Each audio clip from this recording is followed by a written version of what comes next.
não vejo a Rússia querendo ser um poder hegemônico mundial. Ele quer ser um poder hegemônico naquela região. Naquela região ele quer mandar.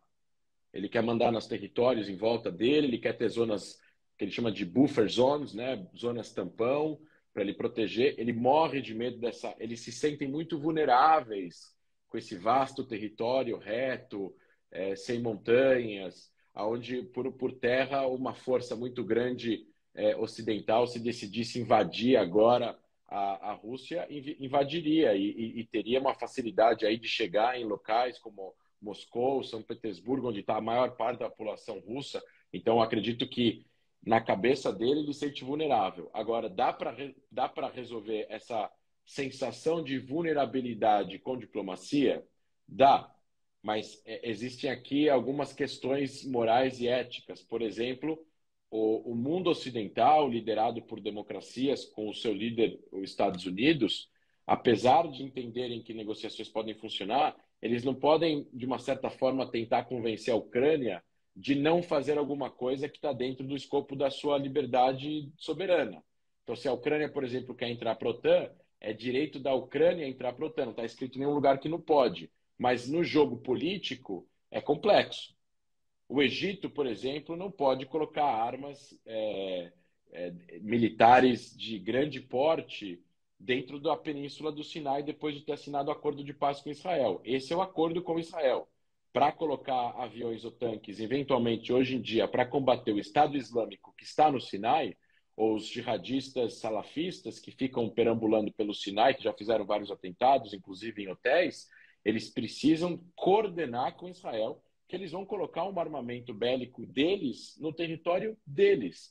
Então, na teoria, não teria problema nenhum em relação à soberania, mas eles violariam um acordo com Israel, porque esse acordo fez com que se mantesse a paz nos últimos 50 anos. Então, tem que botar um minuto de lado essa questão da soberania absoluta para colocar uma questão do bom senso absoluto. E aí você conseguir manter a paz de uma certa forma até você ganhar confiança. Passado vários anos, você ganha confiança, como Israel agora tem com o Egito, e eles colocam o tempo todo, com coordenação com Israel, armamento pesado no Sinai, porque Israel sabe que eles não vão usar isso para atacar o país. É um jogo incrível, né? Um grande xadrez. É um grande xadrez. E é um xadrez muito complexo, porque você tem que lidar com a opinião pública interna, você lida com propaganda estatal, você lida com fake news, você lida com pressão interna e externa, e você lida com o que você acredita que é certo. No final das contas, somos humanos e a gente tem que agir de acordo com o que a gente acha que é certo. Na cabeça do Putin, ele está fazendo uma coisa que ele acha que é certa. Ele não acha que ele está fazendo uma coisa errada. Ele acha que ele está fazendo uma coisa certa. Esse é o problema. E onde é que isso vai parar, né? Mas hoje ele já prendeu 1.600 pessoas que protestaram em Moscou. Quer dizer, ele não está nem um pouco brincando, né? Ele não quer protesto de nenhuma espécie. Não. Ele quer concordância geral com aquilo que ele bolou, né? Vai ser Se ele muito decidiu isso... difícil.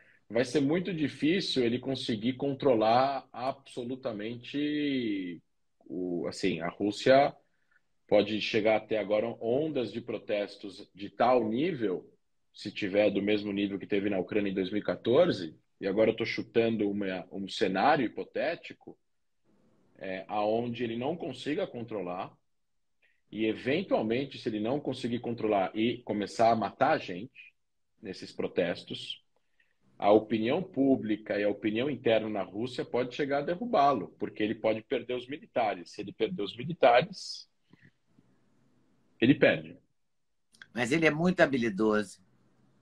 Ele é Não, quase um psicopata do poder, não, né? Assim, ele é um autocrata, ele é um ditador, ele é um autocrata, ele é um cara que não pensa duas vezes em matar opositores, em envenenar pessoas, envenenar colocar... pessoas, ele é campeão nisso, parece. Então, é aí que está o Ele é bom problema. nisso, inclusive.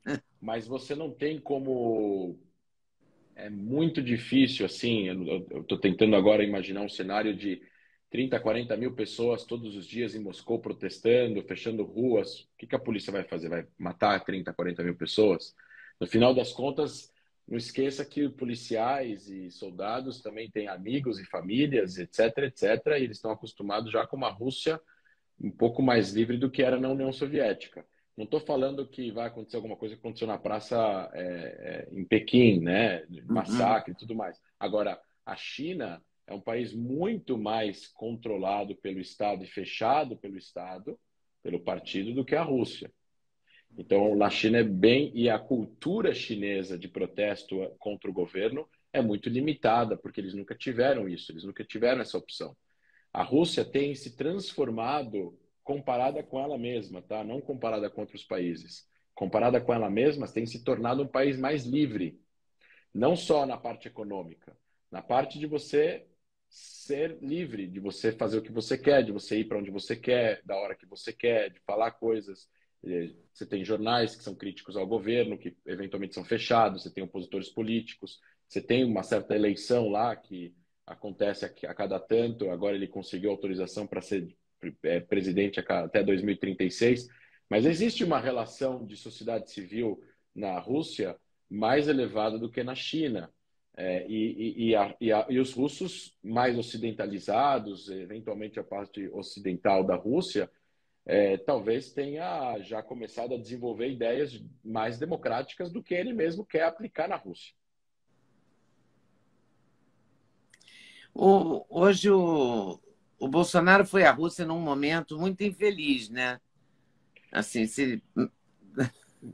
Mas eu não sei se ele poderia evitar por causa da diplomacia, porque isso deve ter sido marcado com uma antecedência enorme. Olha, talvez, e agora eu não vou falar ele especificamente, mas assim, se tivesse outras pessoas no poder, como foi antes de começar a guerra, na cabeça do Planalto, talvez se passou aí que talvez a visita de um presidente de um país latino-americano pudesse ajudar a diminuir as tensões, né? Como o Macron, quando visitou, talvez dava a impressão de que, bom, está tendo negociações, estão conversando, estão falando, etc. e tal. E visitas desse nível são planejadas 10 meses, 8 meses de É, antecedência, né? Então, eventualmente, você desmarcar uma visita já marcada, se ainda não tem nenhuma guerra acontecendo, é uma atitude diplomática ruim para o país que estaria sido convidado, né? Porque é a mesma coisa que você retirar o embaixador, você está demonstrando uma discórdia, eu acho que o Bolsonaro sem não que tinha a ainda menor tenha. possibilidade de desmarcar. Agora, tem uma certa. Diplomaticamente não tinha, né? Não, assim, uma visita já marcada, se não está tendo uma guerra já, que está tendo resoluções da ONU e tudo mais, tá, o que tinha no momento que ele foi era tropas na fronteira, e só, e conversas, não estava acontecendo mais nada. É, E estava nada. tendo até uma questão aí do Blinken se encontrar com o Sergei Lavrov, que é o ministro das Relações Exteriores da Rússia, em Genebra. Talvez o Biden encontrar o Putin. Aí ele falou, só encontrou ele se ele prometer que não vai invadir a Ucrânia e tal. Estava rolando uma Uhum, tentativa de desescalar, né, uhum. as tensões, né? Enfim, faz parte do jogo diplomático. Há um mês atrás, foi o Alberto Fernandes da Argentina para lá fazer vários acordos, ficou 3 dias lá, né? Bom, hoje o Bolsonaro já bateu boca contra o Mourão, porque o Mourão. Você viu a declaração do Mourão, né?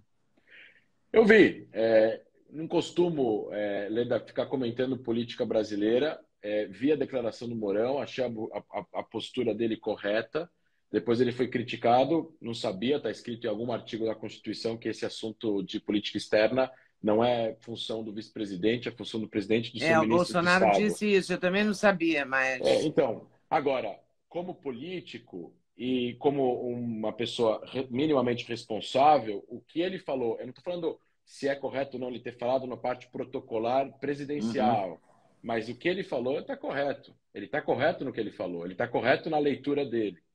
Ele está correto que não tem neutralidade. É verdade, não tem neutralidade aqui. É a mesma coisa que se colocar neutro em relação a Israel e o Hamas, que é um grupo que coloca 2 milhões de pessoas em perigo em Gaza e atira foguetes em civis do lado de Israel. Comete um duplo crime contra a humanidade. Então, assim, não tem neutralidade. Existe neutralidade no conflito palestino-israelense no sentido nacional, de 2 estados, de conversar de paz, de fazer negociações, de se colocar neutro assim que nem a Noruega foi lá na sua época e tal, tentar trazer mesmo denominadores comuns e não escolher um lado, escolher o lado dos dois concordarem em uma resolução. Agora, não tem nada a ver com isso, tem a ver com uma coisa local, onde tem um grupo que coloca palestinos em perigo e israelenses em perigo, que não respeita nenhuma lei internacional e que mata civis e mira em civis. E do outro lado tem um exército de um país democrático que, bem ou mal, tenta fazer da melhor forma possível, de acordo com todas as notícias que a gente tem aqui. Eu tive a minha experiência privada também nisso, de não atingir civis e tentar mirar em alvos militares do Hamas.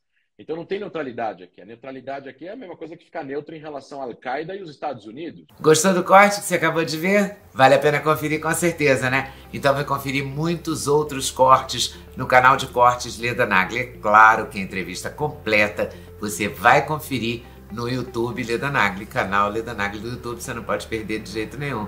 Valeu, tô te esperando, hein? Vem nessa!